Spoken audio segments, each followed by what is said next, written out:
লোকে বলে সময় নাকি সবচেয়ে বড় চিকিৎসক, সব ক্ষত সারিয়ে দেয়, কিন্তু আমার ক্ষতটা সময়ের সাথে আরো গভীর হয়েছে।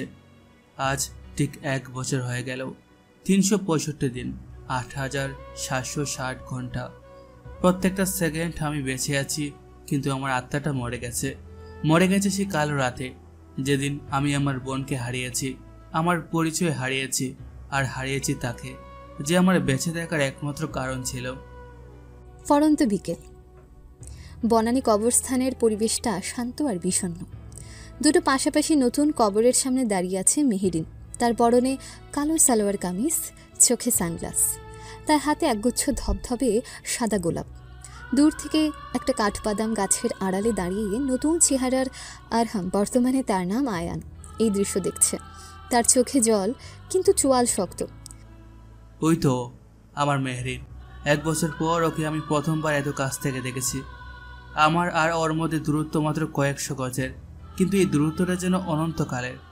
আমার ইচ্ছে করছে ছুটে গিয়ে ওর হাতটা ধরি, বলি, আমি ফিরে এসেছি মেহরিন, আমি মরিনি।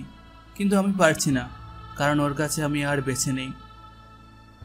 ওর কাছে আমি এখন শুধু একটা স্মৃতি, একটা পাথরের ফলকে খোদাই করা কয়েকটা অক্ষর।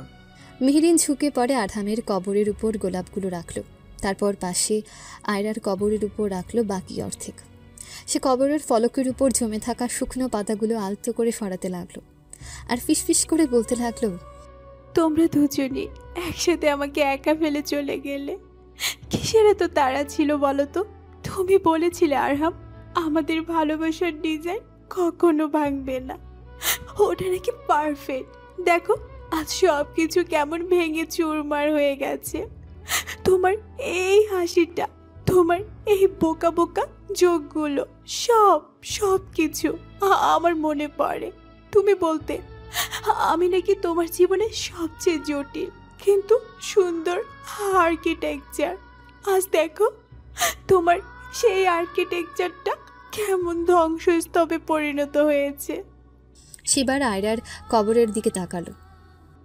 আর তুই আয়রা, আমার বেস্ট ফ্রেন্ড কম, আমার বোন ছিলে বেশি। তুই বলেছিলি আমরা দুজন মিলে একটা নতুন পৃথিবী বানাবো, সেখানে শুধু ভালোবাসা থাকবে, আর আমি তোর ভাবি হব। কিন্তু দেখ, আজ তোর ভাবি খুব একা হয়ে গেছে। তোদের দুজনের শূন্যতা আমাকে প্রত্যেক মুহূর্তে ঘুরে ঘুরে খায়। মাঝে মাঝে মনে হয় দম বন্ধ হয়ে আসছে। ওর চোখের জল আমি দেখতে পারছি না, কিন্তু আমি অনুভব করতে পারছি ওর প্রত্যেকটা নিঃশ্বাসের কষ্ট আমার বুকে এসে বিঁধছে। না মেহরিন, না, তুমি এই খেলায় এসো না। এই খেলাটা খুব ভয়ঙ্কর। এই খেলার কারণে আমি আজ তোমার থেকে দূরে। কিন্তু তুমি চিন্তা করো না, আমি ফিরে এসেছি আমার বোনের মৃত্যুর প্রতিশোধ নিতে, আর আর তোমাকে রক্ষা করতে, যে কোনো মূল্যে। মেহেরিন ধীরে ধীরে কবরস্থান থেকে বেরিয়ে গেল। তার চলে যাওয়ার পথের দিকে তাকিয়ে রইল আয়ান। 2 সপ্তাহ পর creative space architecture farm Gulshan. Creative স্পেসের আধুনিক ছিমছাম অফিস। মেহেরিন তার কাচের কেবিনে বসে একটা প্রজেক্টের ফাইল দেখছে। আরহামের মৃত্যুর পর সে নিজেকে পুরোপুরি কাজের মধ্যে ডুবিয়ে দিয়েছে। তার অফিসের অ্যাসিস্ট্যান্ট রিয়া ভেতরে প্রবেশ করল। ম্যাম, নতুন ইন্টার্ন জয়েন করেছে, আপনার টিমে প্লেস করা হয়েছে, ভেতরে পাঠাবো? মেহেরিন ফাইল থেকে মুখ না তুলেই বলে, পাঠাও। কিছুক্ষণ পর দরজায় নক হলো। আয়ান, তার আসল নাম কিন্তু আরহাম, ভেতরে প্রবেশ করলো। তার পরনে সাধারণ শার্ট প্যান্ট, চোখে মোটা ফ্রেমের চশমা। মেহেরিন ফাইল থেকে মুখ তুলে তাকালো। সে আয়ানকে আপাতমস্তক একবার দেখল। তার দৃষ্টি শীতল এবং বিচারমূলক। নাম? আয়ান চৌধুরী। তোমার সিভি আমি দেখেছি, রেজাল্ট ভালো, কিন্তু কোনো প্র্যাকটিক্যাল এক্সপিরিয়েন্স নেই। যাই হোক, আমার টিমে কাজ করতে হলে 3টা নিয়ম মেনে চলতে হবে। সে তার আঙ্গুল তুলে এক এক করে বলতে শুরু করলো। Number 1, deadline is deadline. Number 2, আমার ডিজাইনে কোনো প্রশ্ন করা চলবে না।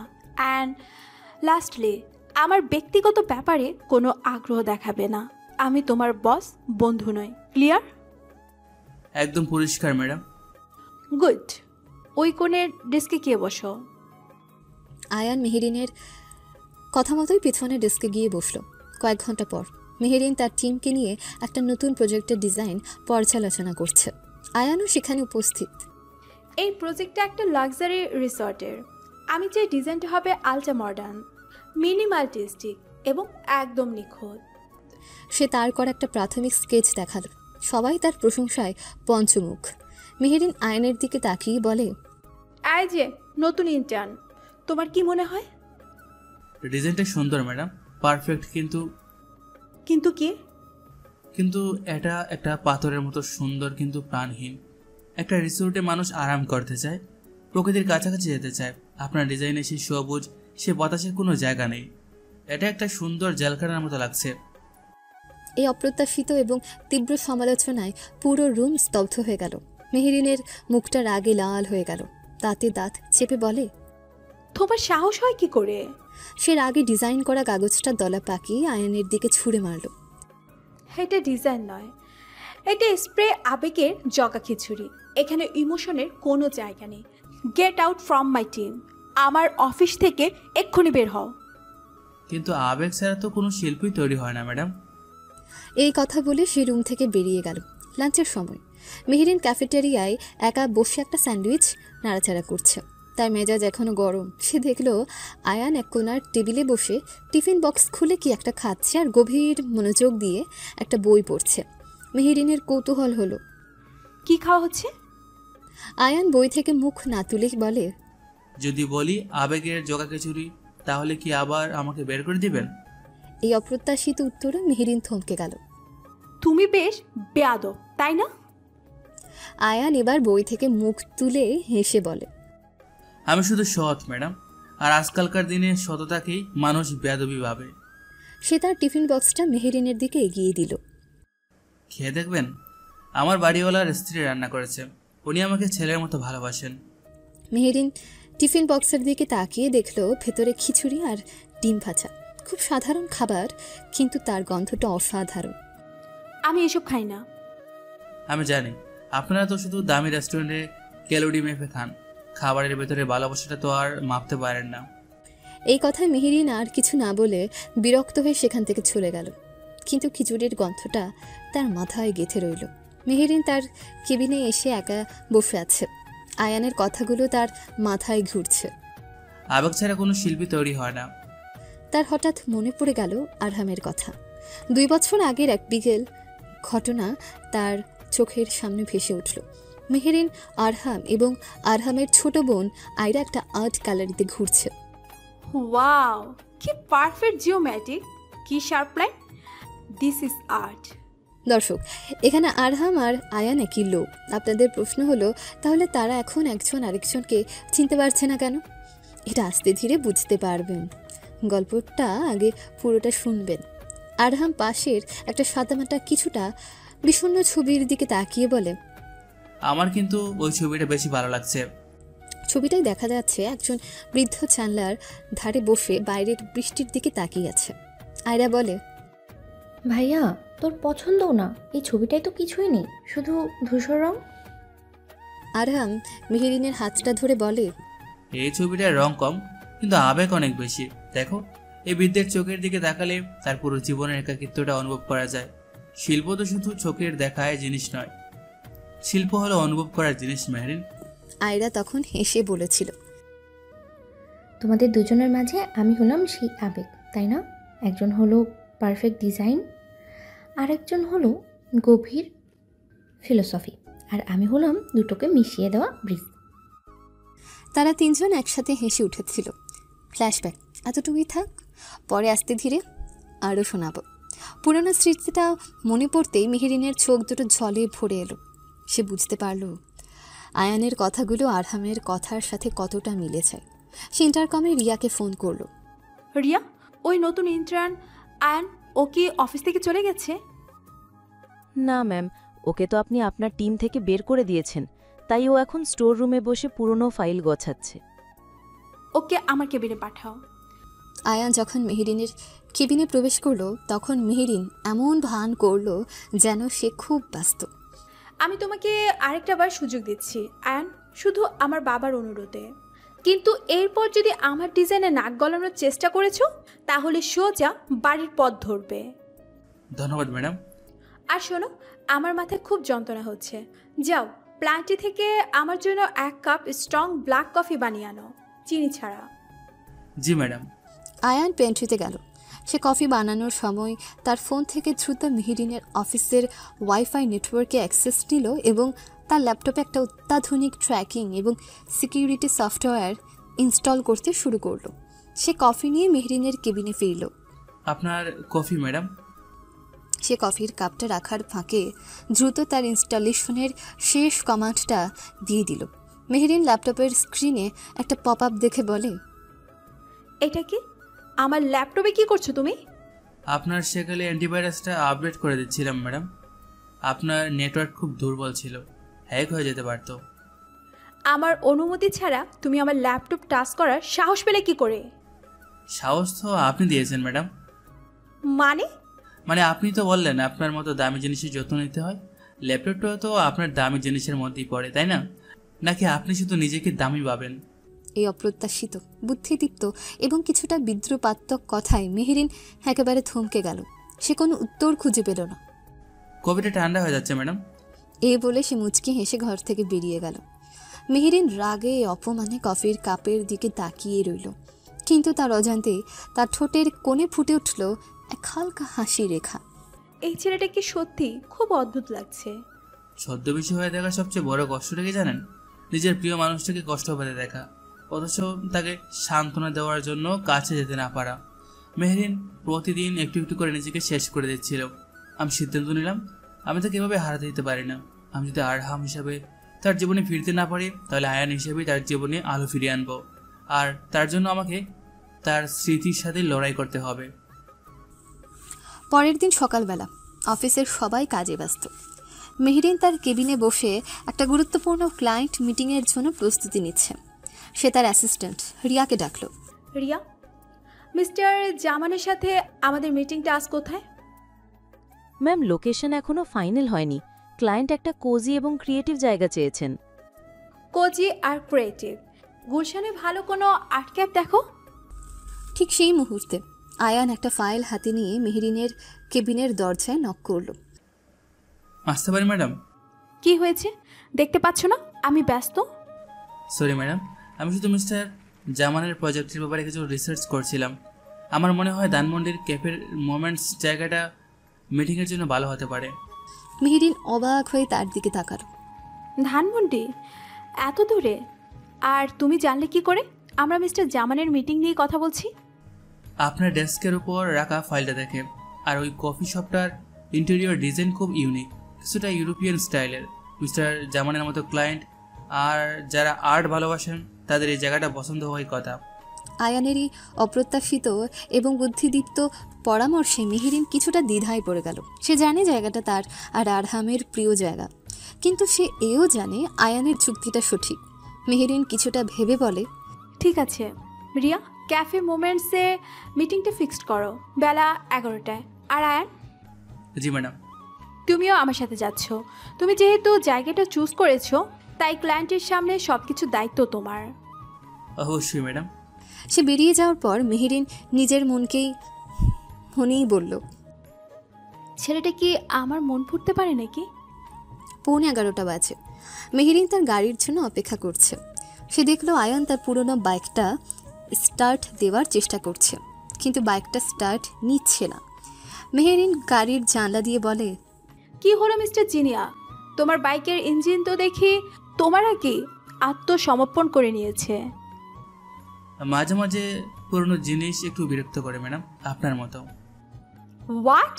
তুমি আমাকে পুরনো বললে? পুরনো নয়, ক্লাসিক। ক্লাসিক জিনিস সহজে বোঝা যায় না, কিন্তু একবার বুঝলে আর ছাড়া যায় না। এই অপ্রত্যাশিত প্রশংসায় মেহরিন কিছুটা অপ্রস্তুত হয়ে গেল। ফাজলামি ছাড়ো, মিটিংয়ে দেরি হয়ে যাচ্ছে, গাড়িতে ওঠো। না ম্যাডাম ধন্যবাদ, আমি বরং একটা সিএনজি নিয়ে নিচ্ছি। আমি তোমার বস আয়ান, আমি যা বলছি তাই করো। ওঠো বলছি। আয়ান অনিচ্ছা সত্ত্বেও মেহরিনের বিলাসবহুল গাড়িতে উঠল। গাড়িতে একটা অস্বস্তিকর নীরবতা। মেহরিন গাড়ি চালাচ্ছে আর আয়ান বাইরের দিকে তাকিয়ে আছে। তুমি সব সময় এত চুপচাপ থাকো কেন? যারা বেশি শুনে তারা বেশি শিখতে পারে ম্যাডাম। উফ, ফিলোসফি ছাড়ো। তোমার বাড়ি কোথায়? বগুড়া। ও, আমি কখনো যাইনি। কেমন জায়গা? খুব সাধারণ, কিন্তু সেখানকার মানুষগুলোর মন খুব সরল। তারা পারফেক্ট ডিজাইন বোঝে না, কিন্তু তারা মানুষের আবেগটা বোঝে। এই কথায় মেহেরিন আবার চুপ হয়ে গেল। সে বুঝতে পারলো আয়ান ইচ্ছে করে তাকে তার আর আরহামের পুরনো কথাগুলো মনে করিয়ে দিচ্ছে। তারা কফি শপে পৌঁছালো। ক্লায়েন্ট তখনও এসে পৌঁছায়নি। মেহেরিন ভেতরে ঢোকার সাথে সাথেই তার পা দুটো যেন জমে গেল। প্রতিটি কোণা, প্রতিটি টেবিল, সব কিছু তাকে তার অতীতের কথা মনে করিয়ে দিচ্ছে। আপনার কি শরীর খারাপ লাগছে ম্যাডাম? মেহেরিন একটা দীর্ঘশ্বাস ফেলে বলে, না, কিছু পুরনো কথা মনে পড়ছিল। ভালো কথা। খুব ভালো কথা। সে আয়ানের দিকে তাকালো। আমি আমি একজনকে ভালোবাসতাম, তার নাম ছিল আরহাম। এই জায়গাটা ছিল আমাদের। হঠাৎই তাদের ক্লায়েন্ট মিস্টার জামান এসে বলেন, কি হলো মিস চৌধুরী, ভেতরে যাবেন না? জায়গাটা পছন্দ হয়নি? আপনার মতো হাই প্রোফাইল আর্কিটেক্টের জন্য হয়তো একটু বেশিই সাধারণ, তাই না? মেহেরিন দ্রুত নিজেকে সামলে নিয়ে কৃত্রিম হাসি দিয়ে বলে, নট অ্যাট অল মিস্টার জামান, আসলে এই জায়গাটার সাথে আমার কিছু পুরনো স্মৃতি জড়িয়ে আছে। আসুন। মিটিং চলাকালীন মেহেরিন বারবার অন্যমনস্ক হয়ে যাচ্ছিল। সে প্রজেক্টের ব্লু প্রিন্ট দেখছে, কিন্তু তার চোখ দুটো বারবার চলে যাচ্ছে কফি শপের সেই নির্দিষ্ট কোণার টেবিলটার দিকে। আয়ান ইচ্ছে করে ক্লায়েন্টের সাথে এমনভাবে কথা বলছে যাতে মেহেরিন তার অতীতে ডুবে যাওয়ার আরও বেশি সুযোগ পায়। ম্যাডাম, মিস্টার জামান আপনাকে কিছু জিজ্ঞেস করছেন। ও ইয়াস, সরি, কি বলছিলেন? মিটিং শেষে ক্লায়েন্ট চলে যাওয়ার পর কফি শপে তারা দুজন একা। ওয়েটার বিল নিয়ে এসেছে। ম্যাডাম, বিলটা? মেহেরিন একটা দীর্ঘশ্বাস ফেলে তখনও সেই টেবিলটার দিকে তাকিয়ে আছে। ওই জায়গাটা ছিল আমাদের, আমার আরহামের আর ওর বোন আয়রার। আয়ান চুপ করে রইল, যেন সে মন দিয়ে শুনছে। ও খুব ভালো ছিল জানো, কিন্তু ওর মনটা ছিল হায়নার মতো স্বচ্ছ। ও বলতো আমি নাকি ওর জীবনের সবচেয়ে জটিল কিন্তু সুন্দর আর্কিটেকচার। আর আয়রা, সে ছিল আমার বেস্ট ফ্রেন্ড। তার চোখ দুটো জলে ভরে এলো। ওরা চলে যাওয়ার পর আমার পৃথিবীটাও যেন থেমে গেছে। আয়ান, আমি এখন শুধু কাজ নিয়েই থাকি, কারণ কাজ করলে ওদের কথা মনে পড়ে না। কিন্তু মনে না পড়াটা তো সমাধান নয়। স্মৃতিরা তো আমাদের শক্তির উৎস হতেই পারে, তাই না? আজ এখানকার কফিটা কি এখনো আগের মতোই ভালো? তুমি কিভাবে জানলে এখানকার কফি ভালো? আয়ান মুচকে হেসে নিজেকে সামলে নিয়ে বলে, এমনি বললাম, জায়গাটা দেখে মনে হচ্ছে এদের কফি ভালো হওয়ারই কথা। আপনার কি কোনো বিশেষ স্মৃতি আছে এখানকার কফি নিয়ে? মেহেরিন তার আবেগকে আর ধরে রাখতে পারল না। তার মনটা অতীতে ফিরে গেল। এই কফি শপেই 2 বছর আগের ঘটনা। আরহাম, মেহেরিন আর আয়রা তাদের প্রিয় কোণার টেবিলটায় বসে হাসাহাসি করছে। ভাইয়া, তুই কিন্তু চিটিং করছিস। তুই আগেই মেনু দেখে রেখেছিলি। আরে না, আমি তো শুধু আমার ষষ্ঠ ইন্দ্রিয় ব্যবহার করে বললাম যে তুই আজ ব্লুবেরি চিজ কেক খাবি। ওর ষষ্ঠ ইন্দ্রিয় না আয়রা, ওর আসল ইন্দ্রিয় হলো তার মোবাইল। ও লুকিয়ে তোর ফুডগ্রাম প্রোফাইল চেক করেছে। এই কথায় আরহাম ধরা পড়ে গিয়ে বোকার মতন হাসতে লাগলো।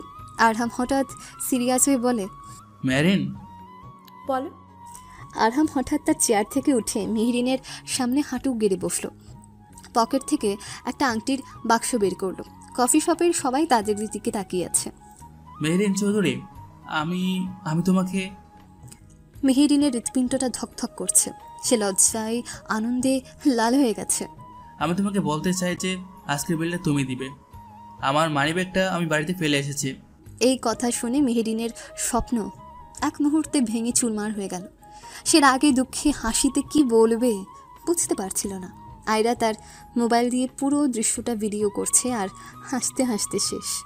মেহেরিন আরহামকে কিল মেরে বলে, ওটো এখান থেকে বাদর, আমি তোমাকে খুন করে ফেলবো। আয়রা, আজ ওকে বাসায় নিয়ে গিয়ে আমার তরফ থেকে শাস্তিটা তুই দিয়ে দিবে। আরে আমি তো মজা করছিলাম। আচ্ছা, এবার সত্যি বলছি। সে আবার বাক্সটা খুলল। ভেতরে কোনো আংটি নেই, আছে একটা লকেট, খুব সুন্দর, ইউনিক ডিজাইনের। এটা তোমার জন্য।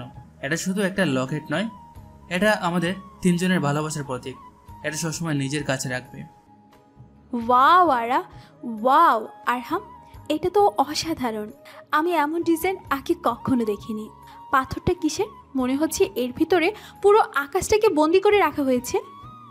আরহাম মেহেরিনের চোখের দিকে তাকিয়ে নরম সুরে বলে, এটা শুধু একটা পাথর নয় মেহরিন, এটা আমাদের তিনজনের ভালোবাসার প্রতীক। এটা সবসময় নিজের কাছে রাখবে, কথা দাও? কথা দিলাম। আরহাম জানে এই লকেটটা শুধু ভালোবাসার প্রতীক নয়, এর চেয়েও অনেক বেশি কিছু। এর ভেতরে থাকা বায়ো মেমোরি চিপে সংরক্ষিত আছে সঞ্জীবনীর প্রাথমিক কোড এবং তার বোনের হার্টের সমস্ত ডেটা। কিন্তু সে এই সত্যিটা কাউকে বলতে পারবে না, পারে না। ঠিক তখনই আয়রা মুখ ফুলিয়ে তাদের দিকে তাকিয়েছিল। বাহ, সব তো শুধু ভাবির জন্য। আর আমি বুঝি কেউ না? আরহাম আর মেহেরিন হেসে ফেলল। আরে আমার পাগলি বোনটা দেখি রাগ করেছে, তোর জন্য তো আমার পুরো জীবনটাই রাখা আছে। থাক, তোর এসব ফালতু ডায়লগ, ফিল্মি ডায়লগ শুনতে চাই না আমি। আমার জন্য এমন একটা লকেট চাই এক্ষুনি। মেহেরিন আয়রাকে জড়িয়ে ধরে বলে, আরে বোকা মেয়ে, ওটা তো আমাদের দুজনেরই, তাই না আরহাম? অবশ্যই, কিন্তু এর ডিজাইনটা শুধু তোর বাবের জন্যই বানানো, কারণ সে মেহেরিনের দিকে তাকিয়ে চোখ মারল। ও হলো আমার জীবনের সবচেয়ে ইউনিক ডিজাইন। এই কথায় মেহেরিন লজ্জায় লাল হয়ে গেল। আয়রা তাদের এই মিষ্টি প্রেম দেখে হাসতে লাগলো। আচ্ছা যা, মাফ করে দিলাম, কিন্তু পরের বার আমার জন্য এর চেয়েও সুন্দর কিছু আনতে হবে, মনে থাকে যেন। তোর জন্য তো আমি পুরো আকাশটি এনে দেবো আপু। তারা তিনজন আবার হাসাহাসি আর খুনসুটিতে মেতে উঠল। সেই মুহূর্তটা ছিল নিখুঁত ভালোবাসায় ভরা। স্মৃতিটা মনে পড়তে মেহেরিন অতীত থেকে বেরিয়ে এসে নিজের গলার লকেটটা শক্ত করে ধরল। তার বুকের ভেতরটা হাহাকার করে উঠল। আয়ান তার এই কষ্টটা অনুভব করতে পারল। তিনি অবশ্যই আপনাকে খুব ভালোবাসতেন। চলো অফিসে ফিরতে হবে। সে উঠে দাঁড়ালো, কিন্তু যাবার আগে সে একবার আয়ানের দিকে তাকিয়ে বলল, ধন্যবাদ আয়ান, অনেক দিন পর আমি মন খুলে কারোর সাথে কথা বললাম। কয়েকদিন পরের ঘটনা। অফিসের সবাই খুব চাপে আছে, একটা বড় প্রজেক্টের ডেডলাইন সামনে। মেহেরিন তার টিমকে নিয়ে রাত দিন কাজ করছে। সে দেখলো আয়ান এক কোনায় বসে খুব মন দিয়ে কাজ করছে। মেহেরিন তার কাছে গেল। কি করছো? প্রজেক্টের 3D মডেলিংটা আর একটু রিয়েলিস্টিক করার চেষ্টা করছি ম্যাডাম। দেখি। সে স্ক্রিনের দিকে তাকিয়ে অবাক হয়ে গেল। আয়ানের কাজ নিখুঁত, কিন্তু তার মনোযোগ গেল অন্যদিকে। সে দেখল আয়ানের কম্পিউটারের স্ক্রিন সেভারে একটা জোক লেখা, why don't scientist trust atoms? Because they make up everything. Meherin চোখটা পড়ে বলে, এটা তো এটা একটা পুরনো জোক ম্যাডাম। আমার এক বন্ধু বলতো ছেলেটা খুব বোকা ছিল, কিন্তু খুব ভালো মানুষ ছিল। মেহেরিন স্তব্ধ হয়ে গেল। এটা আরহামের প্রিয় জোক ছিল। সে কতবার এই জোকটা শুনে হেসেছে। সে আয়ানের দিকে তাকালো, তার চোখে জল। তুমি ওকে নকল করার চেষ্টা করছো কেন? তুমি আরহামের জোক বলছো, তার মতো কথা বলছো কেন? তুমি কি আমার কষ্টটা নিয়ে মজা করছো? তুমি কোনোদিনও ওদের মতো হতে পারবে না, নেভার। তার চিৎকারে অফিসের সবাই তাদের দিকে তাকিয়ে আছে। মেহেরিন কাঁদতে কাঁদতে সেখান থেকে তার কেবিনের দিকে ছুটে গেল। আয়ান কষ্ট পেল, কিন্তু সে জানে মেহেরিন আসলে নিজের অনুভূতির সাথেই লড়াই করছে। কিছুক্ষণ পর আয়ান এক কাপ ধোঁয়া ওঠা গ্রিন টি নিয়ে মেহেরিনের কেবিনের দরজায় নক করল। মেহেরিন ভেতর থেকে রাগী কণ্ঠে বলে, আমি কারোর সাথে কথা বলতে চাই না, লিভ মি অ্যালোন। আয়ান দরজার বাইরে থেকে শান্ত কিন্তু পরিষ্কার গলায় বলে, ম্যাডাম, আমি কথা বলতে আসিনি, শুধু একটা জিনিস দিতে এসেছি। যখন আপনার খুব বেশি স্ট্রেস হতো তখন আয়রা আপনাকে আদা দিয়ে বানানো স্পেশাল গ্রিন টি বানিয়ে দিত, তাই না? এই কথায় কেবিনের ভেতরের সব শব্দ থেমে গেল। কয়েক মুহূর্তের পিং পতন নীরবতা। তারপর ধীরে ধীরে দরজাটা খুলল। মেহেরিনের চোখ দুটো ফোলা, চেহারায় রাজ্যের বিস্ময়।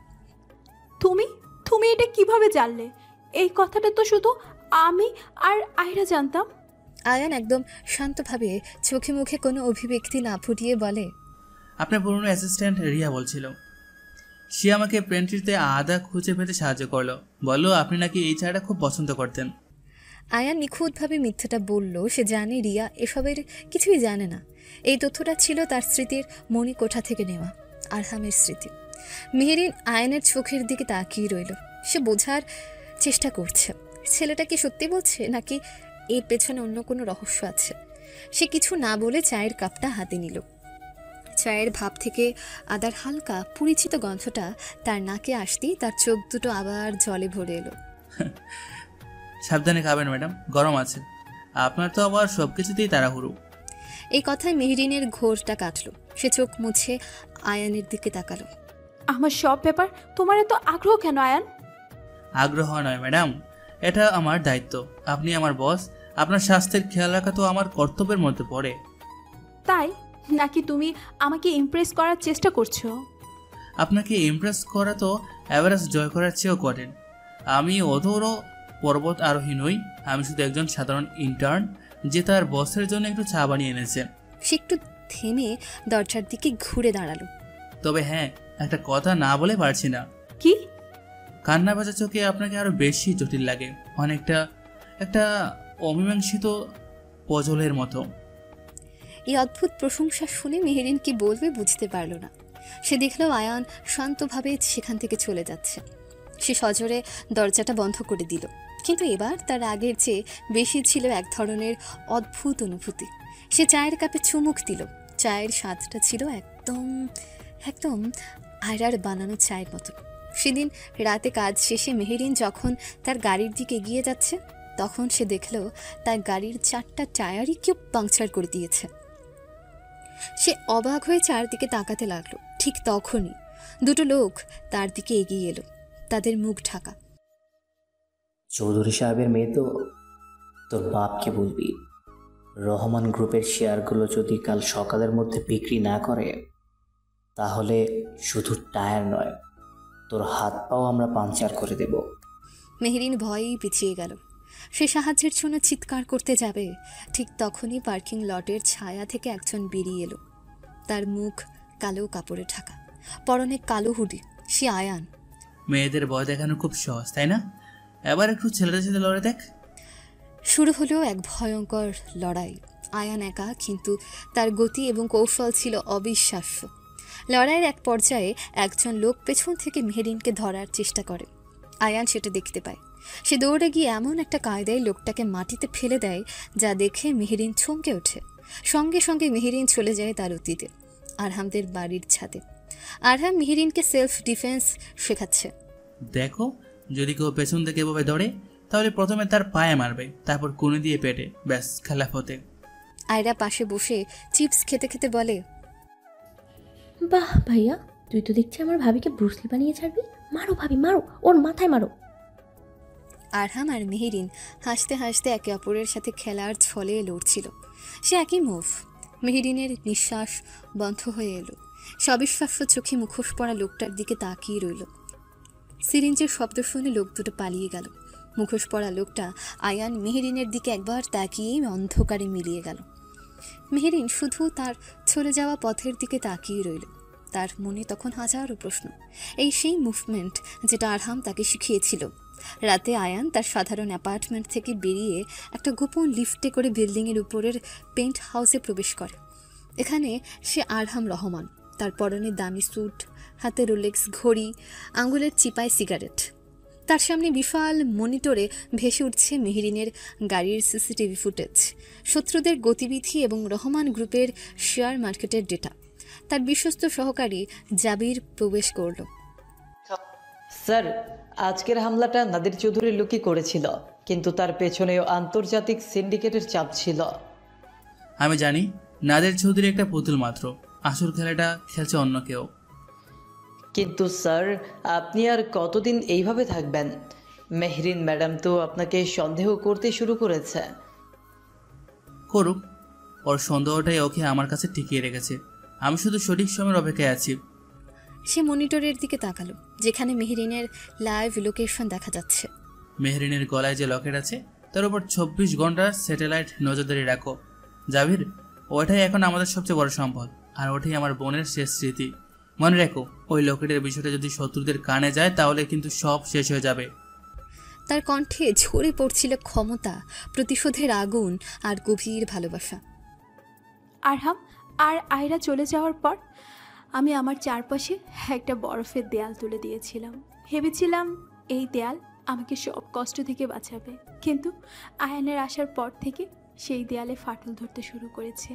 তার হাসি, তার কথা, তার অদ্ভুত কেয়ারিংয়ের স্বভাব, সব কিছুই যেন আমার সেই দেয়ালটাকে একটু একটু করে গলিয়ে দিচ্ছিল।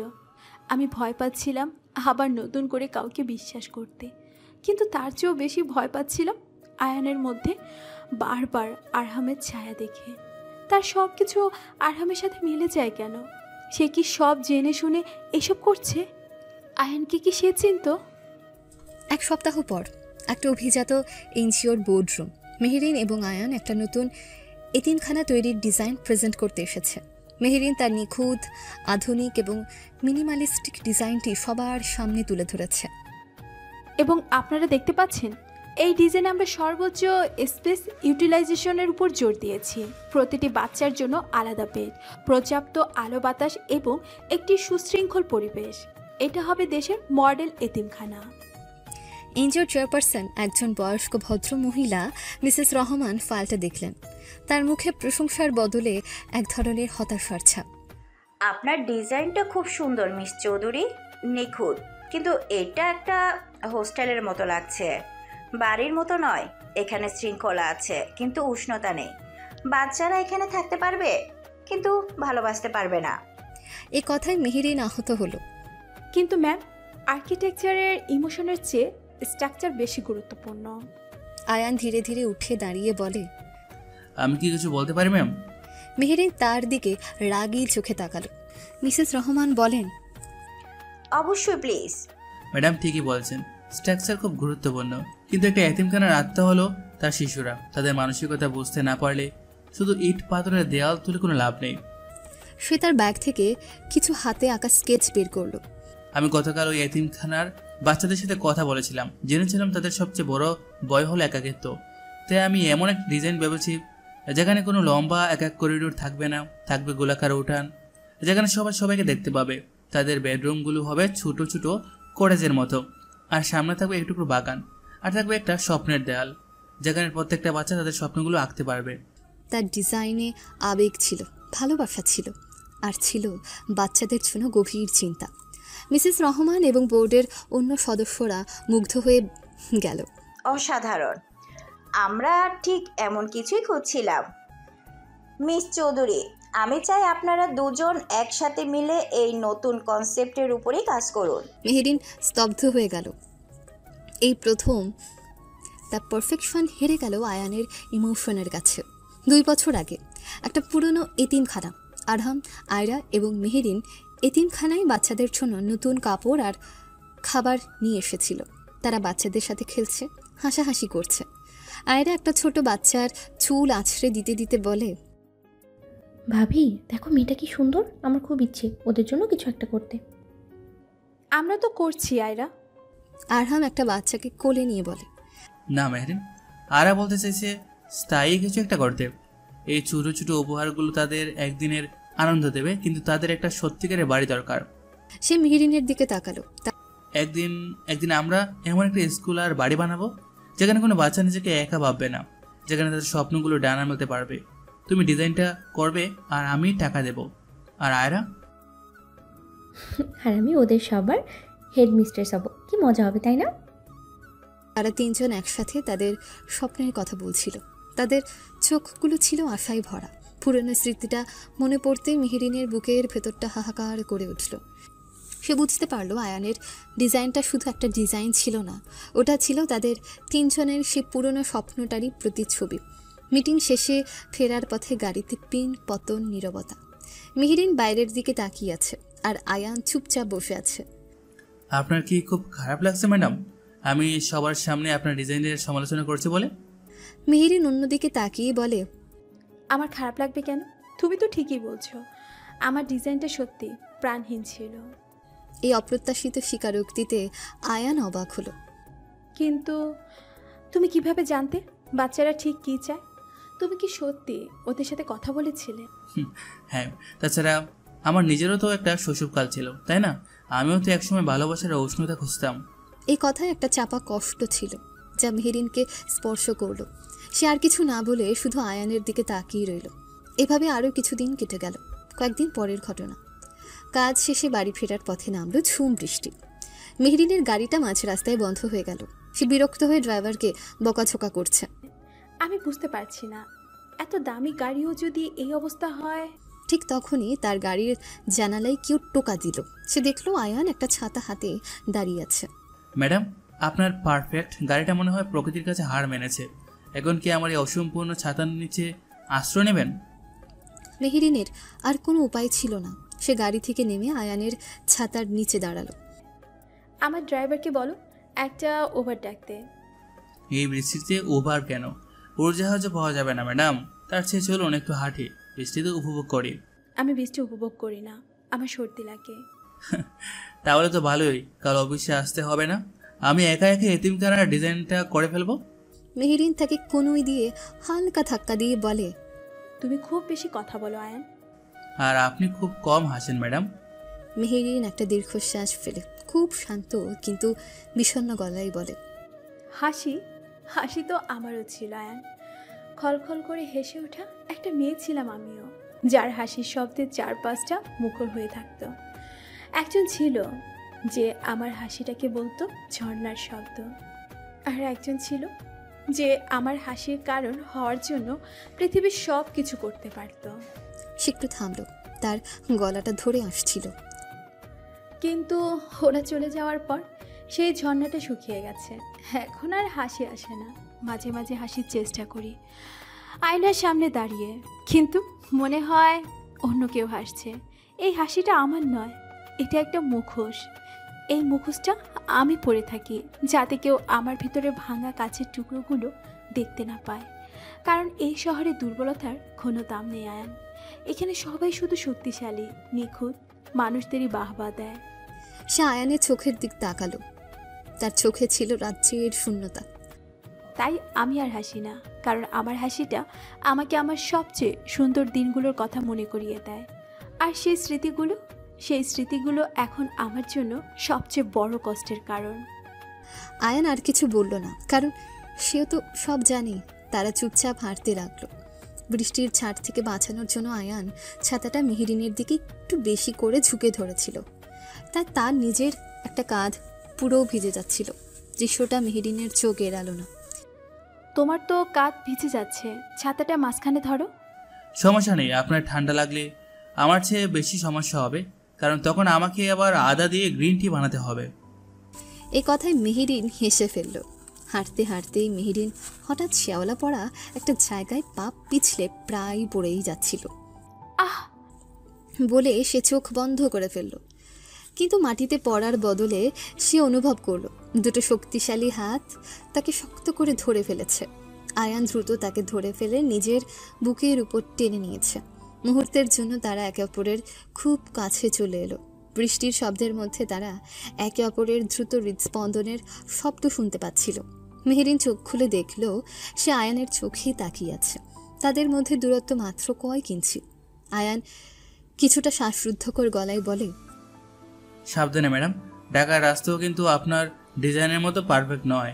এখানে মাঝে মাঝে ইমোশনের মতো শেওলাও জমা থাকে। মেহরিন দ্রুত নিজেকে ছাড়িয়ে নিয়ে সোজা হয়ে দাঁড়ালো। তার মুখটা লজ্জায় এবং অপ্রস্তুত অবস্থায় লাল হয়ে গেছে। আমি ঠিক আছি, ধন্যবাদ। শুধু ধন্যবাদ? আমার মতো একজন সাধারণ ইন্টার্নের জীবন বাজি রেখে আপনাকে বাঁচানোর পুরস্কার কি শুধু একটা শুকনো ধন্যবাদ? জীবন বাঁচি? তুমি এমনভাবে বলছো যেন তুমি আমাকে কোনো খাদের কিনার থেকে বাঁচিয়েছ। খাদের চেয়ে কম কিছু। আপনি যদি এই বৃষ্টির মধ্যে কাদায় পড়ে যেতেন তাহলে আপনার এই দামি পোশাকটা কি হতো একবার ভেবে দেখেছেন? একটা আরমানি বা গুচির ড্রেসের যে দাম, তাতে আমার মতো 10টা ইন্টার্নের পুরো বছরের স্যালারি হয়ে যায়। আমি তো আপনার ড্রেসের জীবনে বাঁচিয়ে দিয়েছি। এই অদ্ভুত চুক্তিতে মেহরিন আর রাগ ধরে রাখতে পারল না। সে হেসে ফেলল। তুমি আসলে একটা পাগল।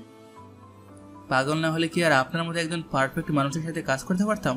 চলুন, আর বেশি বৃষ্টিতে ভিজলে আপনার ওই দামি ঘড়িটা আবার নষ্ট হয়ে যেতে পারে। মেহরিন নিজের ঘড়ির দিকে তাকিয়ে বলে, ওটা ওয়াটার প্রুফ। ওহ তাই? কিন্তু আপনার মনটা তো ওয়াটার প্রুফ নয়, তাই না?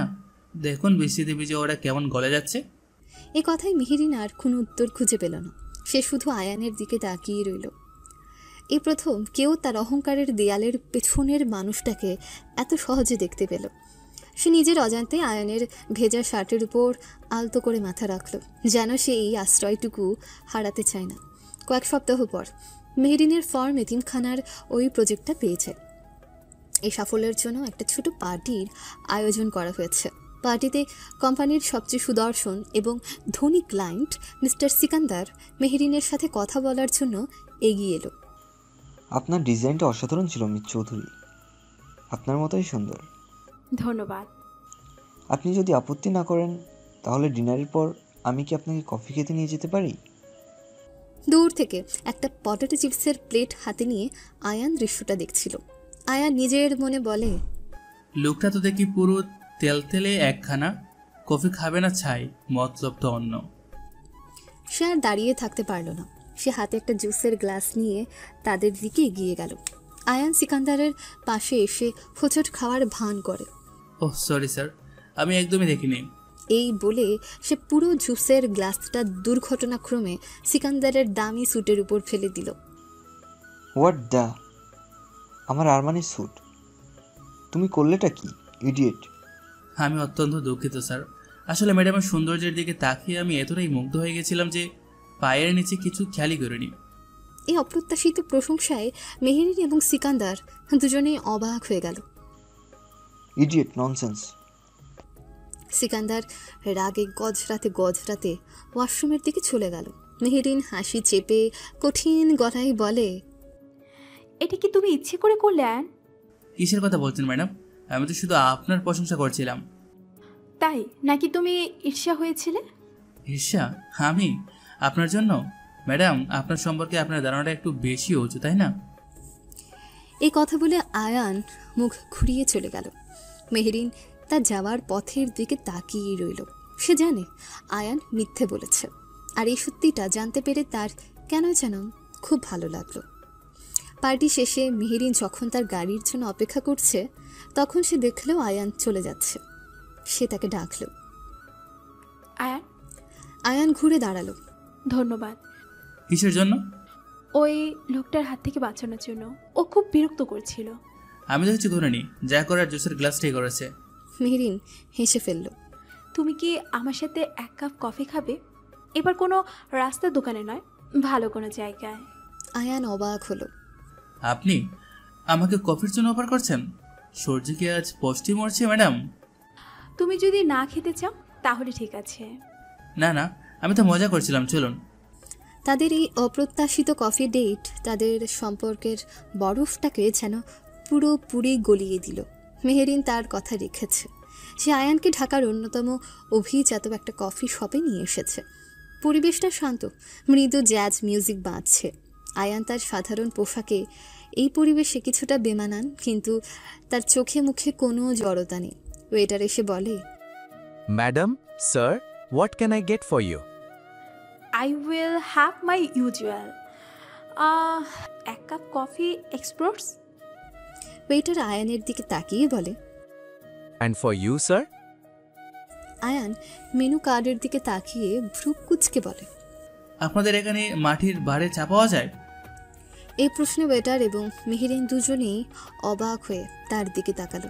মেহেরিন দাঁতে দাঁত চেপে ফিসফিস করে বলে, আয়, তুমি কি আমার সম্মান ডোবানোর জন্য এখানে এনেছো?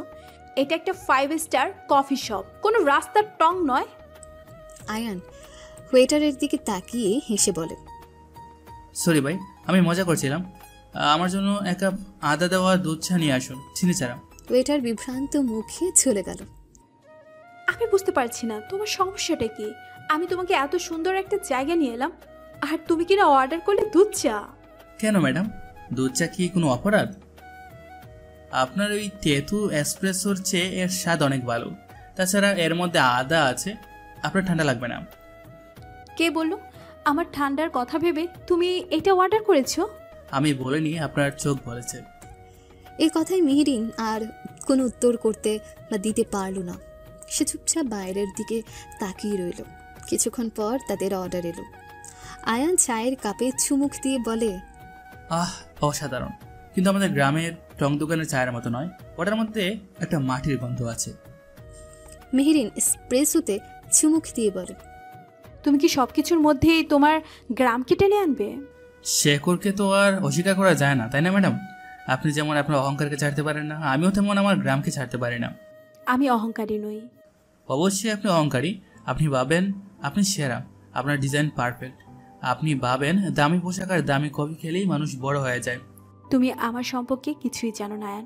আমি জানি অহংকারের দেওয়ালটা শুধু আপনার নিজেকে বাঁচানোর একটা উপায়। আপনি ভয় পান কেউ যদি আপনার ভেতরের আসল মানুষকে দেখে ফেলে। সে একটু থেমে মেহেরিনের চোখের দিকে সরাসরি তাকালো। সেই নরম আবেগপ্রবণ মেয়েটাকে, যে একটা এতিমখানার ডিজাইনে বাচ্চাদের হাসি মুখ আঁকতে চায়, যে বৃষ্টির রাতে আশ্রয় খোঁজে, যে যে এখনও তার পুরনো ভালোবাসাগুলোকে ভুলতে পারেনি। আয়ানের এই গভীর কথাগুলো মেহেরিনের বুকের ভেতরটা কাঁপিয়ে দিল। এই প্রথম কেউ তার ভেতরের মানুষটাকে এত স্পষ্টভাবে দেখতে পেল। তার চোখ দুটো জলে ভরে এলো। মেহেরিন নিজেকে সামলে নিয়ে প্রসঙ্গ পাল্টাতে বলে, চলো এখান থেকে ওঠা যাক, তোমাকে একটা জায়গা নিয়ে যাব। কফি খাওয়ার পর মেহেরিন আয়ানকে একটা আর্ট গ্যালারিতে নিয়ে গেল। এটা সেই গ্যালারি যেখানে সে আরহাম আর আয়রার সাথে এসেছিল। তুমি এখানে কেন এসেছো আয়ান? আপনি তো নিয়ে এলেন ম্যাডাম। না, আমি বলছি তুমি আমার জীবনে কেন এসেছো। যখনই আমি তোমাকে দেখি, যখনই তোমার সাথে কথা বলি, আমার আরহাম আর আয়রার কথা মনে পড়ে যায়। তুমি তাদের মতো কথা বলো, তাদের মতো স্বপ্ন দেখো, কেন? সে আয়ানের খুব কাছে এসে দাঁড়ালো। কেন কেন তুমি আমার জন্য এত কিছু করছো আয়ান? কারণ আমি এমন দুজনকে চিনতাম যারা আপনাকে একা কষ্ট পেতে দেখলে নিজেরও কষ্ট পেত। আমি হয়তো শুধু তাদেরই দায়িত্ব পালন করছি। কিন্তু তুমি তো তারা নও, তুমি নও। আমি জানি, আমি শুধু একজন সাধারণ ইন্টার্ন। না, তুমি সাধারণ নও। সে আয়ানের চোখের দিকে সরাসরি তাকালো। তোমার চোখের মধ্যে আমি এমন কিছু দেখি যা আমাকে ভয় পাইয়ে দেয়, আবার একই সাথে অদ্ভুত এক শান্তিও দেয়।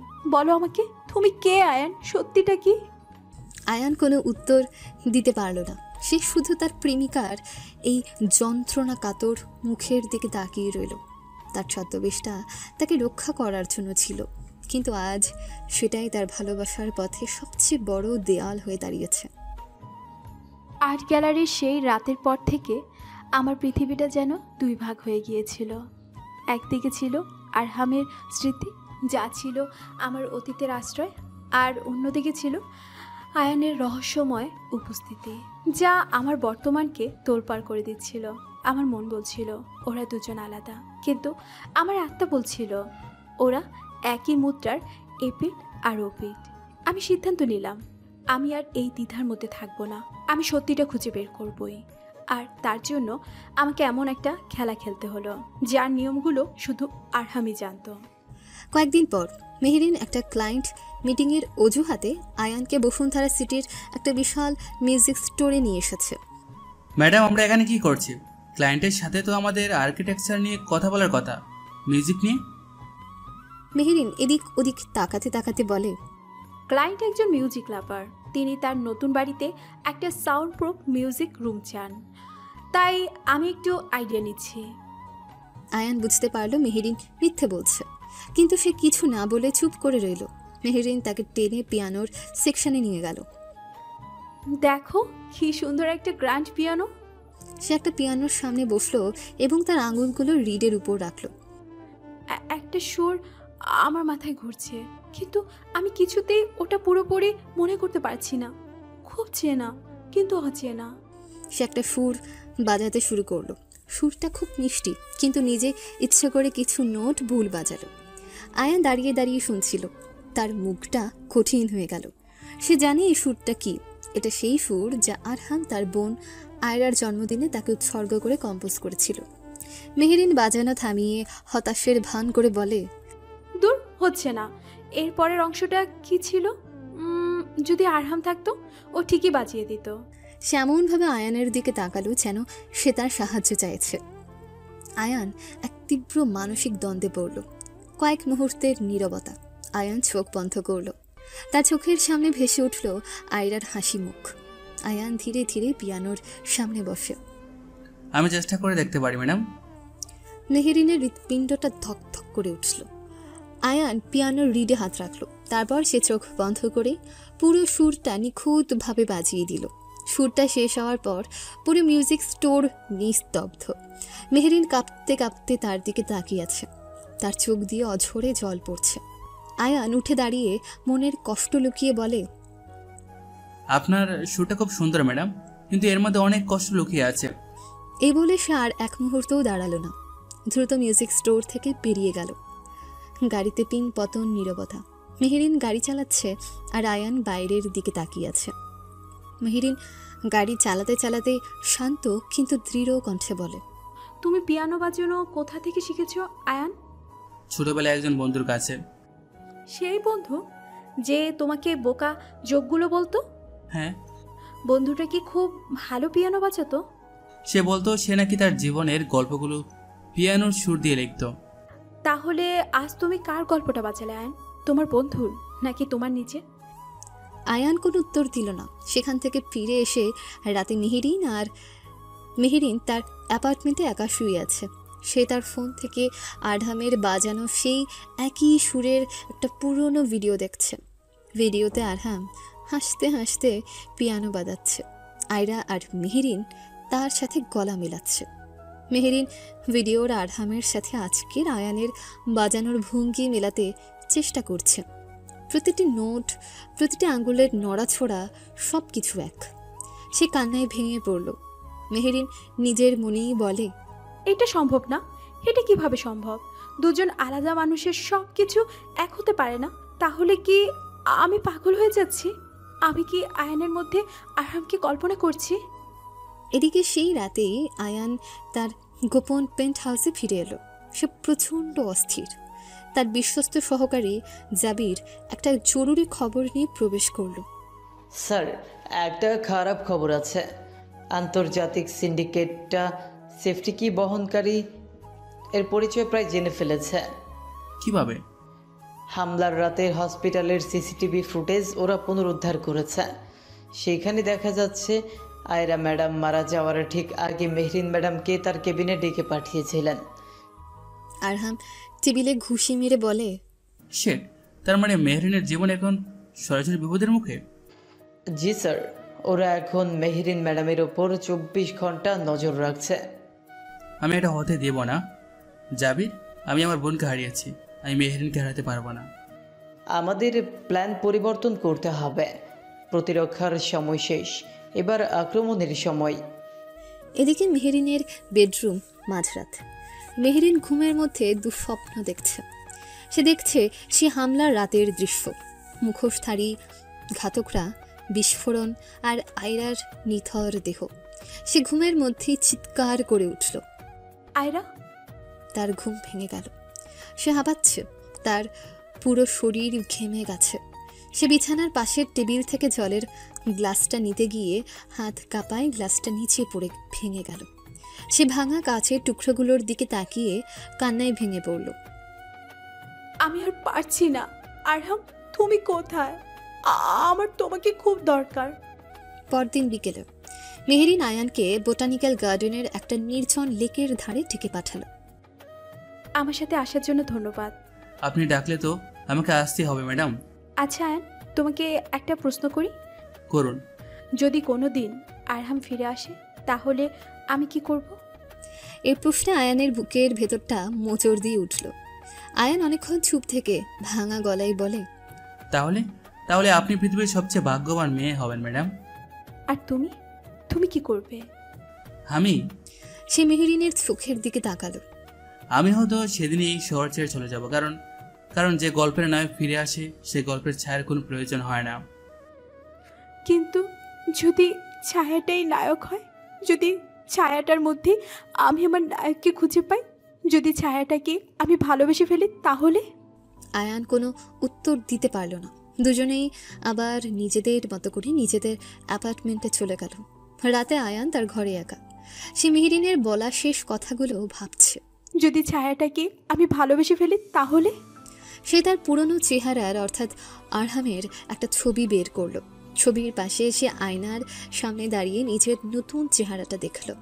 আয়ান নিজের প্রতিবিম্বের দিকে তাকিয়ে বলে, ও তোকে ভালোবাসে আরহাম, এই নতুন চেহারাটাকে নয়।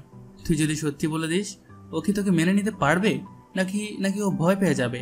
তুই ওকে বিপদে ফেলতে পারিস না, তোকে দূরে থাকতেই হবে আরহাম। এক সপ্তাহ পর মেহেরিন আয়ানকে একটা জরুরি সাইট ভিজিটের কথা বলে গাজীপুরে তাদের পুরনো বাগান বাড়িতে নিয়ে এসেছে। আমরা এখানে কেন ম্যাডাম? এটা তো... মেহেরিন তাকে থামিয়ে দিয়ে বলে, আমি জানি এটা আরহামের বাগান বাড়ি, চলো আমার সাথে। সে আয়ানের হাত ধরে তাকে টেনে বাড়ির পেছনের বাগানে নিয়ে গেল। সেখানে একটা বিশাল পুরনো বকুল গাছের নিচে এসে দাঁড়ালো। এই জায়গাটা আমার চেনা চেনা লাগছে আয়ান। আয়ান চুপ করে রইল।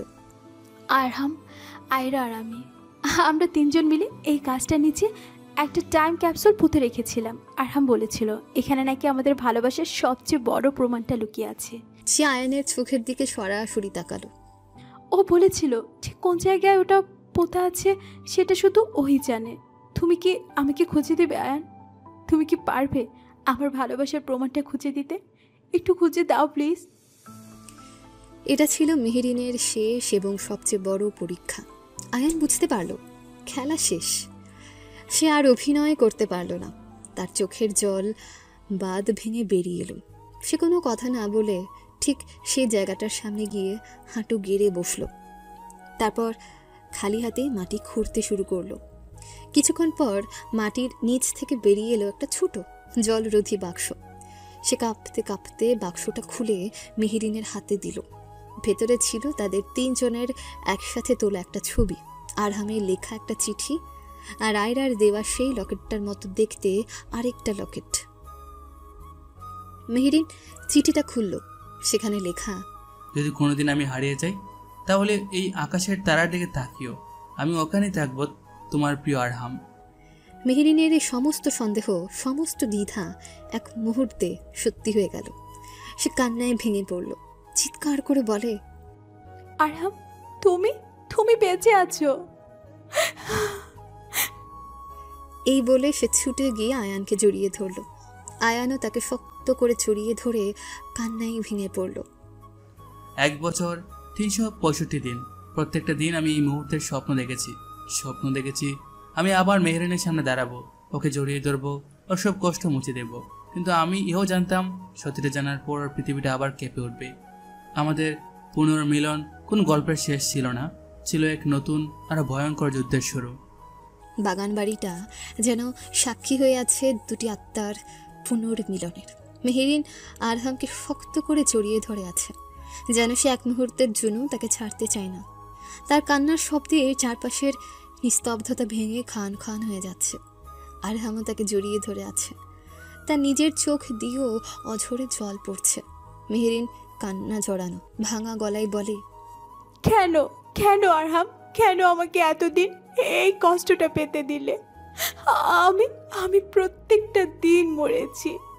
আমি ভেবেছিলাম তুমি আমাকে ছেড়ে চলে গেছো চিরদিনের জন্য।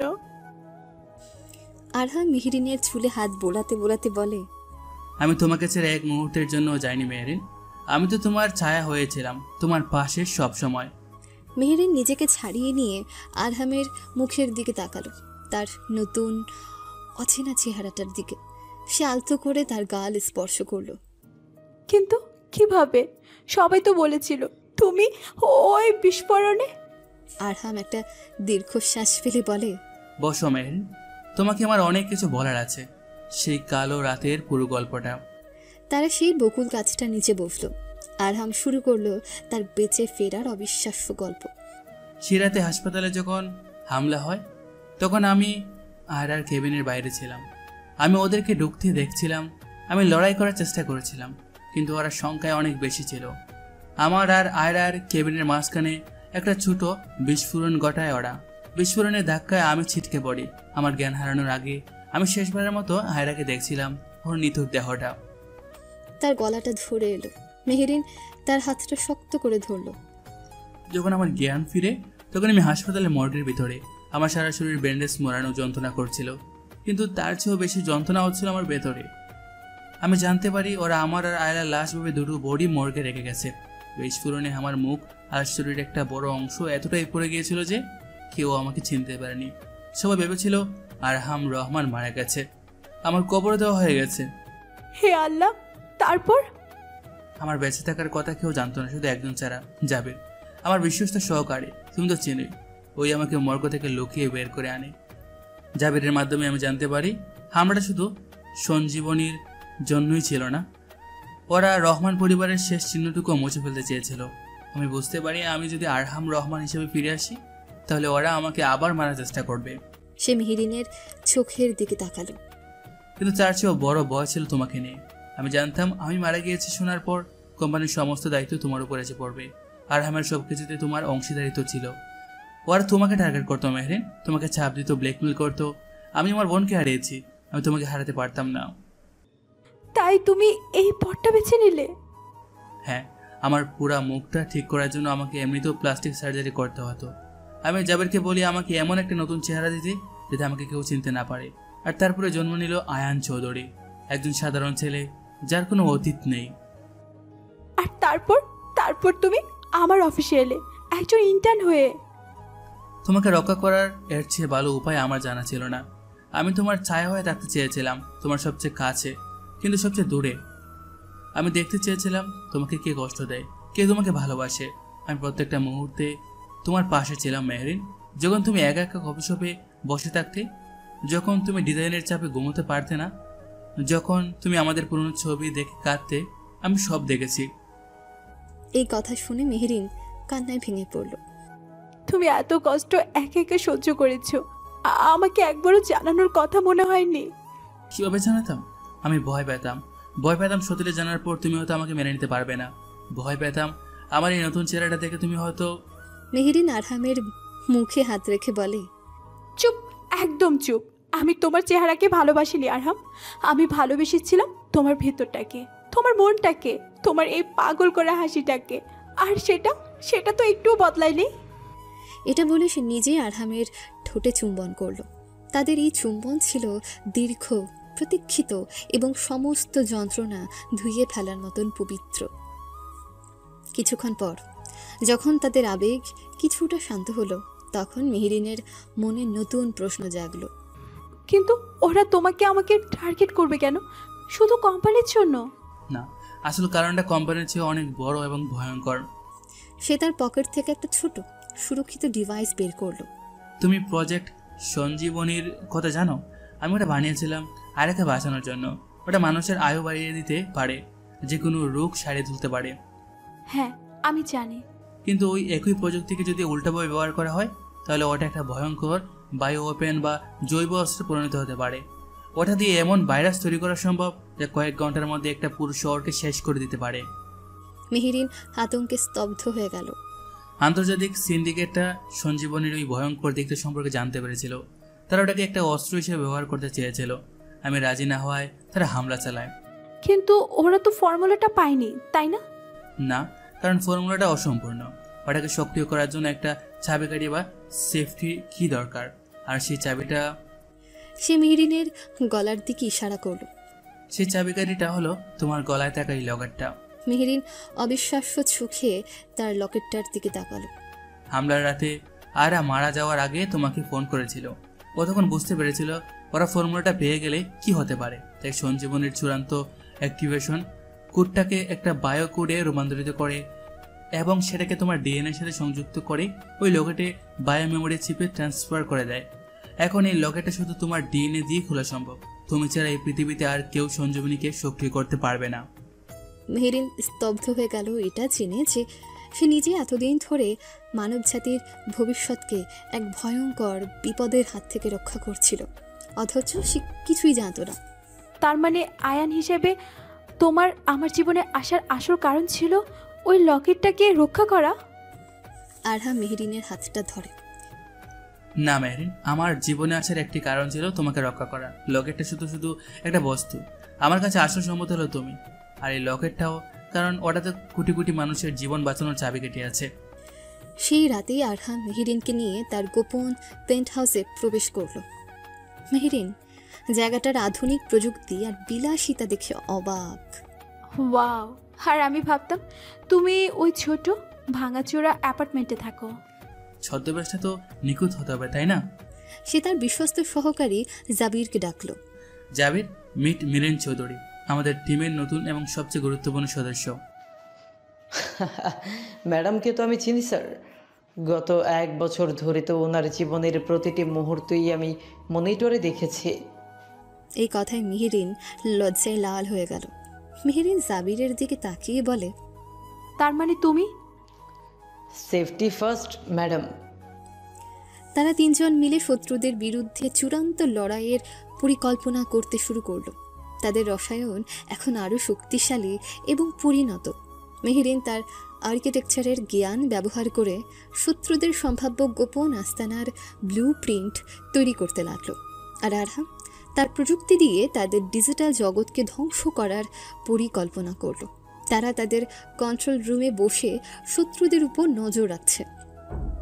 আরহাম তার বিলিয়নিয়ার ক্ষমতা এবং প্রযুক্তি ব্যবহার করে শত্রুদের বিদেশি ব্যাংক অ্যাকাউন্ট ফ্রিজ করে দিচ্ছে, তাদের যোগাযোগ ব্যবস্থা জ্যাম করে দিচ্ছে। তার চোখে মুখে ফুটে উঠেছে সেই পুরনো আরহাম রহমানের ক্ষমতা এবং আত্মবিশ্বাস। মেহেরিন একভাবে তার দিকে তাকিয়েছিল। জানো, তুমি যখন আরহাম রহমান হয়ে যাও তখন তোমাকে খুব অচেনা লাগে, কেমন যেন দূরের মানুষ হয়ে যাও। আরহাম মনিটর থেকে চোখ ফিরিয়ে মেহেরিনের দিকে তাকালো। তাই তাহলে কি আয়ান চৌধুরী ভালো ছিল? সে বোকা সাদামাটা ইন্টার্ন? মেহেরিন আরহামের খুব কাছে এসে বলে, আমি আরহাম রহমানকেও ভালোবাসতাম আর আয়ান চৌধুরীকেও ভালোবেসেছি, কিন্তু সত্যি বলতে। সে একটু থেমে আরহামের টাইটা ঠিক করে দেওয়ার জন্য ভান করে বলে, আমার ওই পচা শামুক ইন্টার্নটাকেই বেশি পছন্দ ছিল, কারণ সে আমার জন্য নিজের জীবন বাঁচিয়ে রাখতে পারত, কিন্তু $1 বিলিয়ন কোম্পানির কথা ভাবতো না। এই মিষ্টি অভিযোগে আরহাম হেসে ফেলল। আমি কথা দিচ্ছি, এই লড়াইটা শেষ হলে তোমার পচা শামুক আবার ফিরে আসবে চিরদিনের জন্য। এতদিন আমি ছায়া হয়ে লড়েছি, কিন্তু যখন মেহরিন আমার পাশে এসে দাঁড়ালো তখন আমার আর কোনো ভয় ছিল না। ও ছিল আমার শক্তি। আমরা দুজনে মিলে একটা দুর্গ তৈরি করেছিলাম, ভালোবাসার দুর্গ। আমরা জানতাম শত্রুরা সর্বশক্তি দিয়ে আমাদের উপর ঝাঁপিয়ে পড়বে, কিন্তু তারা জানতো না এই দুর্গের সবচেয়ে বড় অস্ত্র হলো আমাদের বিশ্বাস। সে মেহেরিনকে কাছে টেনে নিল। রাত 2টো। আরহামের পেন্ট হাউস, যা এখন তাদের যুদ্ধক্ষেত্র, সেখানে পিন পতন নীরবতা। বিশাল মনিটরগুলোতে ভেসে উঠছে জটিল কোড, স্যাটেলাইট ইমেজ আর বিভিন্ন দেশের স্টক মার্কেটের লাইভ ফিড। আরহাম, মেহেরিন এবং জাবির তাদের চূড়ান্ত আক্রমণের জন্য প্রস্তুত। স্যার, খবর অনুযায়ী আন্তর্জাতিক সিন্ডিকেটের প্রধান মিস্টার ভিক্টর আজ রাতেই তার সমস্ত ব্ল্যাক মানি ক্রিপ্টোকারেন্সিতে রূপান্তর করে একটা অফশোর অ্যাকাউন্টে সরিয়ে ফেলার চেষ্টা করবে। এটাই আমাদের সেরা সুযোগ। আরহাম মনিটরের দিকে তাকিয়ে শীতল কণ্ঠে বলে, সে সুযোগটা পাবে না জাবির। সে তার কিবোর্ডে ঝড়ের গতিতে টাইপ করতে শুরু করলো। আমি ওদের মানি লন্ডারিং নেটওয়ার্কে একটা মেলওয়্যার পাঠিয়ে দিয়েছি। যখনই ওরা টাকা ট্রান্সফার করার চেষ্টা করবে, সাথে সাথে ওদের পুরো সিস্টেমটা ক্র্যাশ করবে না, বরং ওদের সমস্ত টাকা ট্রান্সফার হয়ে চলে আসবে আয়রা রহমান চ্যারিটেবল ফাউন্ডেশনের অ্যাকাউন্টে। এই কথা শুনে মেহেরিন এবং জাবির দুজনেই অবাক হয়ে তার দিকে তাকালো। তার মানে চোরের টাকা দিয়ে শুধু এতিমদের জন্য হাসপাতাল বানাবে? বলতে পারো, এটা এক ধরনের আধুনিক রবিন হুডগিরি। ওদের পাপের টাকা দিয়ে ওদের প্রায়শ্চিত্ত হবে। ঠিক তখনই একটা মনিটরে লাল অ্যালার্ট জ্বলে উঠল। স্যার, ওরা আমাদের মেইন ফ্রেম হ্যাক করার চেষ্টা করছে। ওদের হ্যাকাররা রহমান টেকের ফায়ারওয়াল প্রায় ভেঙে ফেলেছে। ওদেরকে ভাঙতে দাও। কি বলছো আরহাম? ওরা যদি আমাদের সিস্টেমে ঢুকে পড়ে? ওরা আমাদের সিস্টেমে ঢুকছে না মেহরিন, ওরা আমার পাতা ফাঁদে পা দিচ্ছে। সে তার মনিটরের স্ক্রিনটা মেহেরিনের দিকে ঘুরিয়ে দিল। দেখো, আমি রহমান টেকের সার্ভারের একটা ক্লোন তৈরি করে রেখেছি। ওরা যেটাকে আসল সার্ভার ভাবছে, ওটা আসলে একটা ডিজিটাল কারাগার। একবার ভিতরে ঢুকলে ওরা আর বের হতে পারবে না, আর আমরা ওদের সমস্ত পরিচয়, অবস্থান সবকিছু পেয়ে যাব। আরহামের এই অবিশ্বাস্য বুদ্ধিদীপ্ত এবং শক্তিশালী চাল দেখে মেহেরিন মুগ্ধ হয়ে গেল। সে বুঝতে পারল বিলিয়নিয়ার আরহাম রহমান শুধু টাকায় বড় নয়, বুদ্ধিতেও সে অপ্রতিরোধ্য। এদিকে জেনেভা, সুইজারল্যান্ডের একটা বিলাসবহুল ভিলা। মিস্টার ভিক্টর, সিন্ডিকেটের প্রধান, তার ল্যাপটপের দিকে তাকিয়ে হাসছে। আমরা রহমান টেকের সার্ভারে ঢুকে পড়েছি। আর মাত্র কয়েক মিনিটের মধ্যেই সঞ্জীবনীর ফাইল আমাদের হাতে চলে আসবে। কিন্তু পরক্ষণে তার ভিলার সমস্ত আলো নিভে গেল। ইমার্জেন্সি অ্যালার্ম বাজতে শুরু করলো। তার ল্যাপটপের স্ক্রিনে কোনো মানুষের চেহারা ভেসে উঠল না, বরং ভেসে উঠল একটি চলচলে বাজ পাখির লোগো, ফ্যালকন। আরহামের পুরনো হ্যাকিংয়ের পরিচয়। তার সাথে ভেসে উঠল একটা ভয়েস মেসেজ, কণ্ঠস্বরটা ডিজিটালভাবে পরিবর্তন করা। গুড ইভিনিং মিস্টার ভিক্টর, আশা করি আমার বানানো ডিজিটাল কারাগারে আপনার হ্যাকারদের ভালোই লাগছে। আর হ্যাঁ, আপনার সুইস ব্যাংক অ্যাকাউন্টের সমস্ত টাকা দিয়ে বাংলাদেশে একটি চ্যারিটেবল ফাউন্ডেশন খোলার জন্য ধন্যবাদ। কে কে তুমি? ফ্যালকন তো অনেক বছর আগে অদৃশ্য হয়ে গিয়েছিল। কিছু বাজবাকে স্বীকার করার জন্যই ফিরে আসি ভিক্টর, আর তোমার জন্য একটা ছোট্ট উপহারও পাঠিয়েছে। তোমার ভিলার বাইরে তাকিয়ে দেখো। ভিক্টর জানলার দিকে তাকাতেই দেখল তার পুরো ভিলাটাকে সুইস স্পেশাল ফোর্সের কমান্ডোরা ঘিরে ফেলেছে। এদিকে মেহেরিন উত্তেজিত হয়ে বলে, অসাধারণ আরহাম, তুমি ওদের শেষ করে দিয়েছ। না, খেলাটা এখনো শেষ হয়নি। ভিক্টর তো শুধু একটা পেয়াদা, আসলে ওরা তো এখনো মাঠেই নামেনি। ডিজিটাল জগতে হেরে গিয়ে শত্রুরা তাদের শেষ এবং সবচেয়ে ভয়ঙ্কর চালটা চালল। আরহামের প্রধান শত্রু কায়সার চৌধুরী। মেহরিন প্রথমবারের মতন কিছুটা শান্ত হয়ে সোফায় বসেছে। আরহাম তার জন্য এক মগ কফি নিয়ে এলো। এখনো বিশ্বাস হচ্ছে না, তাই না? আমরা প্রায় জিতে গেছি। বিশ্বাস তোমাকেও তো আমার হয়নি আরহাম। যে ছেলেটা আমার ফাইল গোছাতো, সেই কিনা বিশ্বের সবচেয়ে ভয়ঙ্কর হ্যাকারদের সাথে দাবা খেলছে। আচ্ছা, তোমার এই ফ্যালকন নামটা আয়রার দেওয়া? হ্যাঁ, ও বলতো আমি নাকি শিকারি বাজপাখির মতো দূর থেকে সব দেখতে পাই। তাদের এই মিষ্টি মুহূর্তটা বেশিক্ষণ স্থায়ী হলো না। মেহেরিনের ফোনে একটা আননোন নাম্বার থেকে ভিডিও কল এলো। মেহেরিন কিছুটা অবাক হয়ে ফোনটা রিসিভ করলো। স্ক্রিনে ভেসে উঠল কায়সার চৌধুরীর ক্রুর মুখ। সারপ্রাইজ মেহরিন, আমাকে তো বেশ ভালোই হারিয়ে দিলে তোমরা, তাই না? আরহাম দ্রুত মেহেরিনের পাশে এসে দাঁড়ালো। কি চান আপনি কাউসার সাহেব? আপনার খেলা তো শেষ। খেলা তো এখন শুরু হলো ডার্লিং। সে ক্যামেরাটা ঘোরাতেই স্ক্রিনে ভেসে উঠল এক ভয়ঙ্কর দৃশ্য। মেহেরিনের বাবা নাদের চৌধুরী একটা চেয়ারে বাঁধা অবস্থায় পড়ে আছে। তার মুখে কাপড় গোছা, চোখে মুখে আতঙ্ক। বাবা, বাবা! নাদের চৌধুরী অস্পষ্টভাবে গোঙানোর চেষ্টা করছেন। অবাক হয়েও না, তোমার বাবা তো প্রথম থেকেই আমাদের সাথেই ছিল, কিন্তু তিনি শেষ মুহূর্তে তোমাদের দলে যোগ দিয়ে বেইমানি করেছেন। তার বেইমানির শাস্তি তো পেতেই হবে, তাই না? আরহাম মেহরিনের হাত থেকে ফোনটা প্রায় কেড়ে নিয়ে হিংস্র স্বরে বলে, কায়সার, তুই যদি ওর গায়ে একটা আছর দিস। আরে আরে, আরহাম রহমান দ্য ঘোস্ট, তোমার চেহারা বদলে ফেলেছো বলে কি আমি তোমাকে চিনতে পারবো না? এতদিন ধরে যে তুমি মেহরিনকে প্রোটেক্ট করছো সেটা আমি ভালো করেই জানি। আমি তখন ভাবলাম একটা অচেনা ছেলে সব সময় মেহরিনের আশেপাশে কেন থাকে। তারপর আমার সন্দেহ হলো তোমার চেহারা বদলে ফেললে কি হবে। তোমার আচার আচরণ তো আর বদলে যায়নি, কারণ আমি তোমাকে ছোট থেকেই চিনি। যখন তোমার বাবা মার কার অ্যাক্সিডেন্টে মারা যায়, এরপর থেকেই তুমি তোমার বোনকে নিয়ে রহমান টেক নিয়ন্ত্রণ করছো। আর তুমি এবং তোমার বোন মিলে বানিয়ে ফেলেছো সঞ্জীবনী, যেটার জন্য আমি পাগলের মতো ঘুরছি। এটা পেয়ে গেলেই আমি হব বাংলাদেশের টপ কোটিপতি, যেটা এখন তোমার প্রেমিকা মেহেরিন গলায় লকেটের রূপে আছে। তাই যখন আমি হাসপাতালে খোঁজ নিয়ে দেখি তুমি প্লাস্টিক সার্জারি করে তোমার চেহারা বদলে ফেলেছো, আর সেই সঞ্জীবনী রক্ষা করার জন্য আয়রন সেজে তোমার প্রেমিকা এবং লকেটের প্রোটেক্ট করছিলে, ভয় পেও না, আমি তোমার শ্বশুর মশাইকে কিছুই করব না। সে মেহেরিনের দিকে তাকালো। যদি মেহেরিন তার গলায় এই সুন্দর লকেটটা নিয়ে একা গাজীপুর পুরনো স্টিল ফ্যাক্টরিতে চলে আসে, তোমার হাতে সময় মাত্র 2 ঘন্টা। আর হ্যাঁ, কোনো চালাকি চেষ্টা করলে পরের বার তুমি তোমার বাবার লাশটাও খুঁজে পাবে না। এই বলে কায়সার ফোনটা কেটে দিল। মেহেরিন কাঁপতে কাঁপতে সোফায় বসে পড়ল। তার চোখ দিয়ে অঝরে জল পড়ছে। আমার বাবা আমার জন্য। আরহাম মেহেরিনের পাশে বসে তাকে জড়িয়ে ধরে।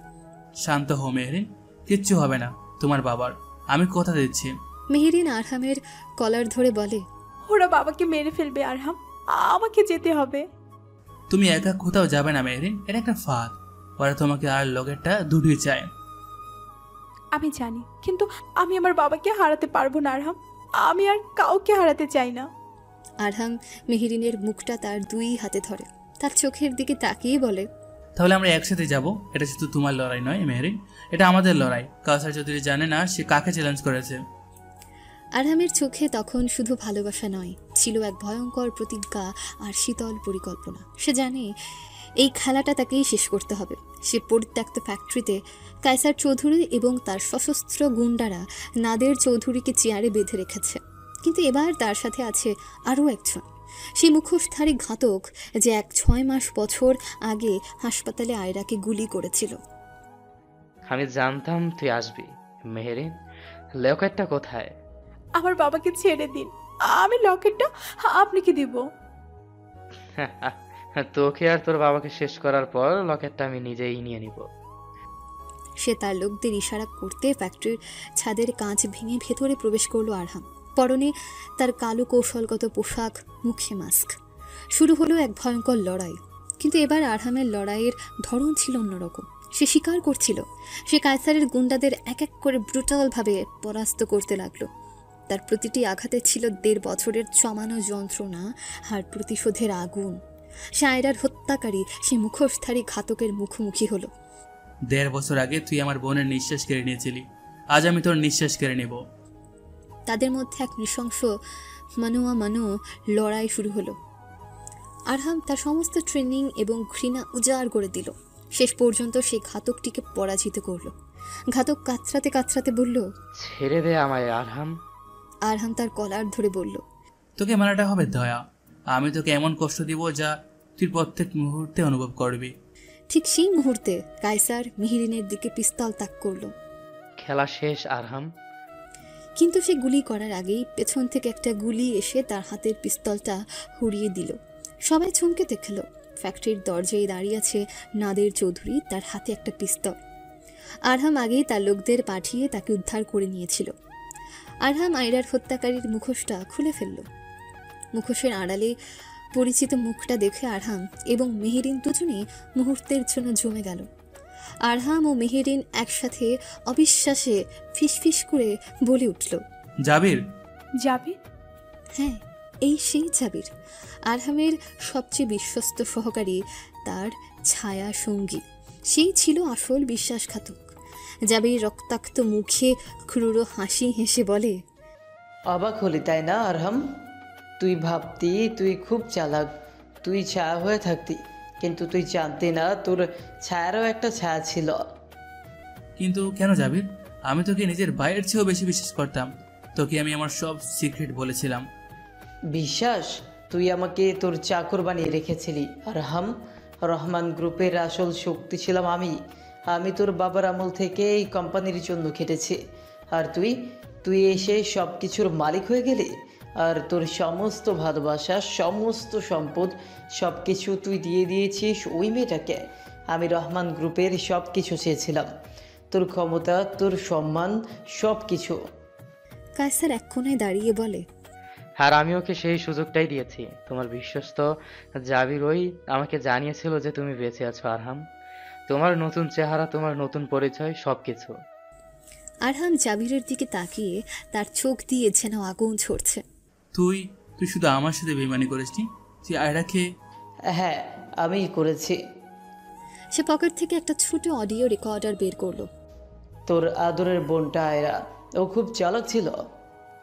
ও জেনে গিয়েছিল যে আমি কোম্পানির গোপন তথ্য সিন্ডিকেটের কাছে পাচার করছি। ও আমাকে ব্ল্যাকমেল করার চেষ্টা করেছিল, বলেছিল যদি আমি নিজেকে সারেন্ডার না করি তাহলে ও তোকে সব বলে দিবে।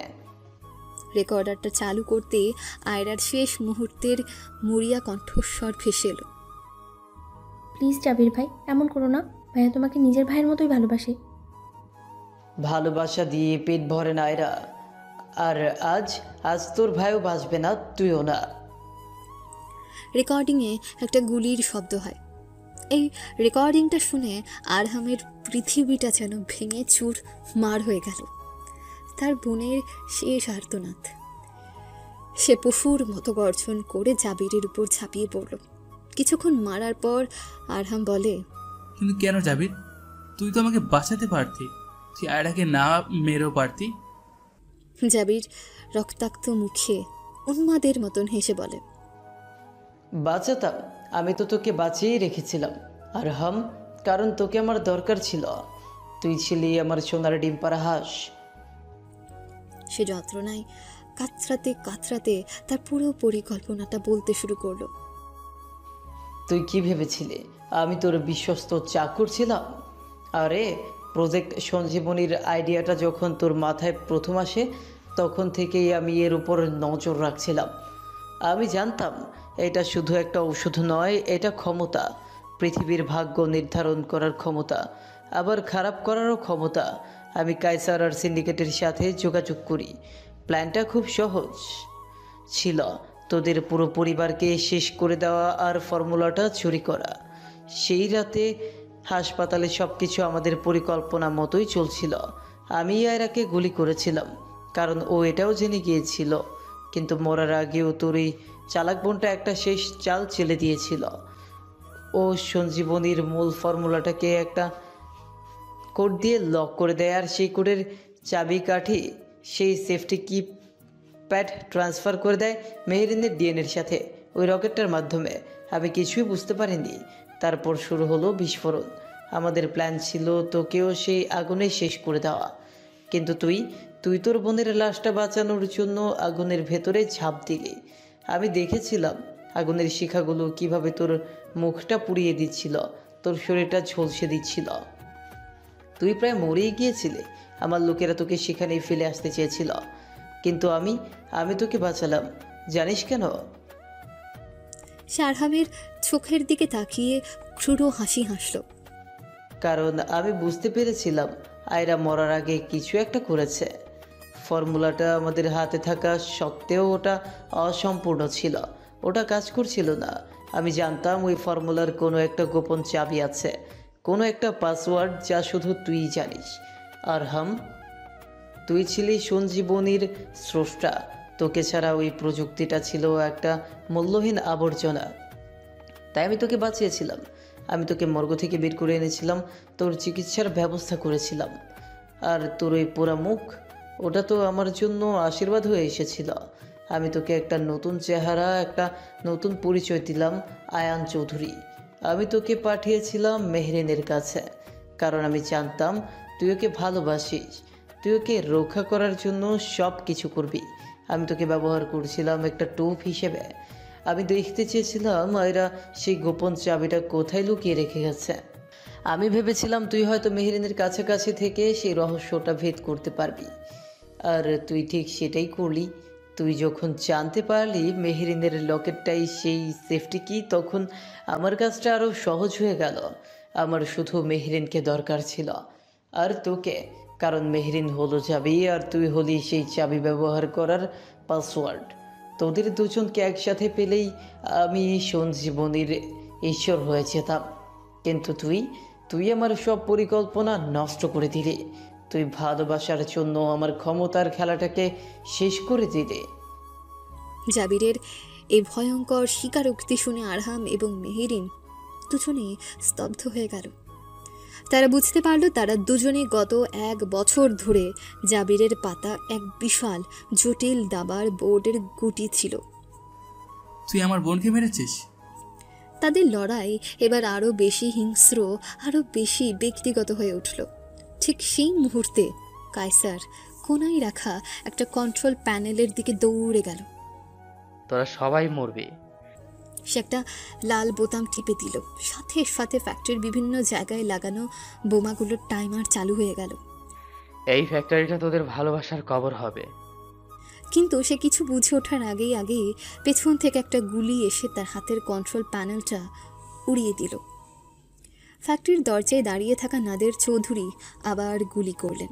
কায়সার এবং তার লোকেরা পুলিশ এবং আরহামের ব্যক্তিগত সিকিউরিটি ফোর্সের হাতে ধরা পড়ল। আরহাম রক্তাক্ত আহত জাবিরকে কলার ধরে মাটি থেকে তুলল। আরহাম তার কানের কাছে ফিসফিস করে বলে, তুই ক্ষমতা চেয়েছিলি তাই না? আমি তোকে ক্ষমতা দেব। জেলের ভিতরে অন্ধকার কুঠুরিতে তুই হবি সবচেয়ে ক্ষমতাবান কয়েদি। প্রত্যেকটা দিন তুই আমার বোনের মুখটা মনে করবি, প্রত্যেকটা রাত তুই ওর শেষ নিঃশ্বাসের শব্দটা শুনতে পাবি। এটাই তোর জীবন্ত কবর, এটাই তোর ক্ষমতা। সবচেয়ে বড় বিশ্বাসঘাতকের পতনের পর আরহামের চোখ থেকে যেন একটা ভার নেমে গেল। সে মেহেরিনের দিকে এগিয়ে এলো, যে কিনা এই ভয়ঙ্কর সত্যটা জেনে পুরোপুরি স্তব্ধ এবং বিধ্বস্ত। সে বুঝতে পারছিল আরহাম কি পরিমাণ যন্ত্রণা একা একা বয়ে বেড়াচ্ছিল। বোনের হত্যার প্রতিশোধ নেওয়ার পর আরহামের চোখ থেকে যেন একটা ভার নেমে গেল। সে তাকে মারতে পারেনি, কারণ সেখানে পুলিশ ছিল। কয়েক সপ্তাহ পর সমস্ত শত্রু এখন কারাগারে। আরহাম, মেহেরিন এবং তার বাবা নাদের চৌধুরীকে তার গোপন ল্যাবে নিয়ে এসেছে। নাদের চৌধুরী লজ্জিতভাবে বলে, আমি তোমার সাথে যা করেছিলাম আরাম, তার জন্য আমি অনুতপ্ত। আসলে আমি লোভে পড়েছি। আমি আপনাকে ক্ষমা করে দিয়েছি আঙ্কেল, কারণ আপনি মেহরিনের বাবা আর আপনি শেষ মুহূর্তে সঠিক পথটা বেছে নিয়েছেন। সে তাদের একটা কাঁচের চেম্বারের সামনে নিয়ে গেল। ভেতরে একটা জটিল যন্ত্রের মধ্যে রাখা আছে সঞ্জীবনীর মূল ফর্মুলা। আয়রার স্বপ্ন ছিল এই প্রযুক্তিটা যেন মানুষের কল্যাণে লাগে, কিন্তু আমি বুঝতে পেরেছি মানুষ এখন এর জন্য প্রস্তুত নয়। এর ক্ষমতা এতটাই বেশি যে ভুল হাতে পড়লে এই পৃথিবীকে ধ্বংস করে দিতে পারে। তাহলে তুমি এটা নিয়ে কি করবে? আরহাম একটা বোতাম টিপে, আমি এটাকে ভবিষ্যতের জন্য সুরক্ষিত করে রাখবো। বোতাম টিপতেই চেম্বারটা মাটির নিচে নেমে যেতে শুরু করলো। হয়তো 100 বছর পর যখন মানুষ আরও বেশি মানবিক হবে, তখন কেউ একজন এটাকে আবার খুঁজে বের করবে। ততদিন পর্যন্ত এটা এখানে ঘুমিয়ে থাকবে, আয়রার স্বপ্নের মতো। মেহেরিন তার হাতটা শক্ত করে ধরল। সে জানে আরহাম সঠিক সিদ্ধান্তই নিয়েছে। আরহাম রহমান মিডিয়ার সামনে ফিরে এসেছে। সে রহমান গ্রুপের চেয়ারম্যান হিসেবে পুনরায় দায়িত্ব নিয়েছে। সাংবাদিক বলে, মিস্টার রহমান, আপনার ফিরে আসাটা সত্যিই অবিশ্বাস্য। আপনার ভবিষ্যৎ পরিকল্পনা কি? আমার প্রথম এবং প্রধান পরিকল্পনা হলো রহমান গ্রুপকে শুধু বাংলাদেশের নয়, বিশ্বের সবচেয়ে সৎ এবং মানবিক কোম্পানিতে পরিণত করা। আমরা আমাদের লাভের একটি বড় অংশ খরচ করব শিক্ষা এবং স্বাস্থ্য খাতে। সে তার পাশে বসা মেহেরিনের দিকে তাকালো। আর আমার ব্যক্তিগত পরিকল্পনা? সে সবার সামনে মেহেরিনের হাতটা ধরল। আমার ব্যক্তিগত পরিকল্পনা হলো এই অসাধারণ নারীটির সাথে আমার বাকি জীবনটা কাটানো। পুরো কনফারেন্স হল করতালিতে ফেটে পড়ল। সেই রাতে আরহামের বাড়ির ছাদে আরহাম এবং মেহেরিন রাতের আকাশের দিকে তাকিয়ে আছে। জানো, তুমি যখন এই প্রেস কনফারেন্সের কথা বলছিলে, তখন তোমাকে একদম আরহাম রহমান দ্য বিলিনিয়ার মনে হচ্ছিল। আমার আয়ানকে তখন খুব মিস করছিলাম। তাহলে কি তোমার 50 শামুক ইন্টার্নটাই বেশি ভালো ছিল? মেহেরিন আরহামের বুকে মাথা রেখে বলে, আমার দুটোকে চাই। দিনের বেলা তুমি থাকবে বিলিনিয়ার আরহাম রহমান, যে পুরো বিশ্বকে শাসন করবে, আর রাতের বেলা সে আরহামের চোখের দিকে তাকালো। রাতের বেলা তুমি থাকবে শুধু আমার আয়ান, যে আমাকে ছাড়া আর কিছুই শাসন করতে পারবে না। আরহাম তাকে কাছে টেনে নিয়ে বলে, ডিল ডান। তাদের ভালোবাসার সমস্ত পরিচয়, সমস্ত বিপদ ছাপিয়ে এক নতুন নিখুঁত স্থাপত্যের মতো পূর্ণতা পেল। তারা প্রমাণ করে দিল তাদের ভালোবাসার দুর্গ সত্যিই দুর্ভেদ্য।